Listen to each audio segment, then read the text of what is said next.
In the early afternoon of a routine weekday in Washington, D.C., a calm stretch near the White House was abruptly shattered. Within seconds, what should have been an ordinary patrol by two National Guard soldiers turned into one of the most serious targeted attacks on uniformed personnel in the Capitol in recent years.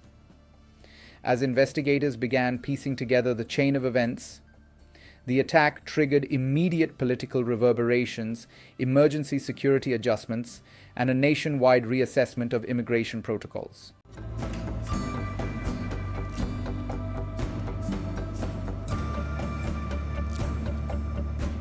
At approximately 14:15 Eastern Standard Time, near the busy Farragut Square metro station, barely 2 blocks from the White House, two West Virginia National Guard soldiers assigned to a high-visibility patrol were struck by gunfire. Authorities later explained that a lone armed suspect reportedly emerged from around a street corner and began firing without warning. The soldiers, who were part of a broader security presence placed throughout the district in recent months, had little opportunity to react before being critically injured. Other Guard members stationed nearby responded within seconds after hearing the gunshots. Officials recounted how they rushed toward the attack, subdued the shooter, and held him on the ground until law enforcement units arrived moments later. The suspect sustained multiple gunshot wounds during the confrontation. Eyewitnesses described the chaotic aftermath: shattered bus stop glass across the pavement, office workers running for cover, and a sudden surge of police, tactical units, and emergency medical teams flooding the intersection.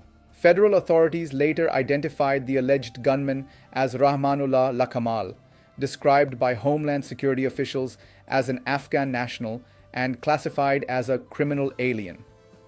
While his precise immigration status had not yet been clarified, the announcement immediately fueled a renewed debate over the vetting of individuals who entered the U.S. following the 2021 withdrawal from Afghanistan.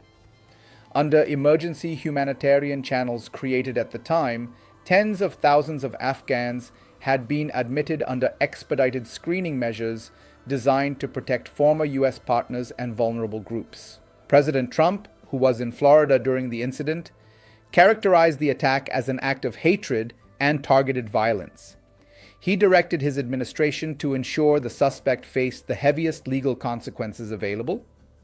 The Department of Defense, responding directly to presidential instructions, began preparing the deployment of an additional 500 National Guard personnel to the Capitol as a rapid reinforcement measure. Defense Secretary Pete Hegseth emphasized that the administration intended to use the bolstered troop presence to reinforce security zones across the city. The FBI, led by Director Kash Patel, took primary command of the investigation. Officials framed the attack as a brazen assault on uniformed personnel in a high-security district.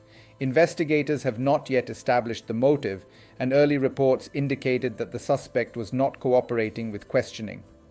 CBS sources disclosed that he had been struck by 4 rounds during the confrontation, further complicating interview efforts. The type of firearm used, the origin of the weapon, and whether the attack was premeditated remained under analysis. The 2 wounded soldiers were part of a 2,200-member force deployed across Washington, D.C. since August, largely drawn from the District of Columbia and several southern and mid-Atlantic states, including Louisiana, Mississippi, South Carolina, Ohio, Georgia, Alabama, and West Virginia. The mission, authorized by the White House, aimed to counter what federal officials described as surging urban crime patterns. Although National Guard units lack arrest powers, their visibility had been used as a deterrent presence in major commercial corridors and transportation hubs. Since the Guard's deployment, Washington's police crime dashboard recorded a substantial decline across major crime categories. Between May 25th and November 25th, the city registered 62 homicides, down sharply from the 107 recorded in the same period the previous year. Similarly, overall offense reports fell from roughly 9,500 to about 6,500 in the months following the troop arrival. Trump administration officials frequently pointed to these numbers as evidence that the patrols were suppressing criminal activity in high-density areas. West Virginia's governor initially announced that both injured guardsmen had succumbed to their wounds, before later updating the public that conflicting reports had emerged regarding their condition. Emergency footage captured by witnesses showed medics treating both soldiers on the pavement, still in uniform, while a third casualty, identified as the suspect, lay nearby under heavy guard. The immediate uncertainty over the soldiers' fate underscored the intensity and speed of the shooting, which caught even security personnel off guard. The attack triggered ripple effects throughout Washington, including a temporary ground stop at Ronald Reagan National Airport. The FAA instituted the halt as a precaution due to the rapid mobilization of emergency aircraft and law enforcement assets in the restricted airspace surrounding the Capitol. Commuters arriving on foot from nearby office buildings described panic as people fled into storefronts and underground metro entrances, unsure whether the shooting involved multiple assailants or represented a broader, coordinated threat. Shortly after the suspect's identity became public, U.S. Citizenship and Immigration Services announced an immediate freeze on all Afghan-related immigration requests. Officials stated that the agency would re-examine post-2021 vetting procedures, which had been implemented at a time when the U.S. evacuated nearly 80,000 Afghans under emergency humanitarian admissions. The pause signaled one of the most significant federal policy reversals linked to a single criminal incident in recent years, highlighting the political sensitivity surrounding Afghanistan evacuation beneficiaries.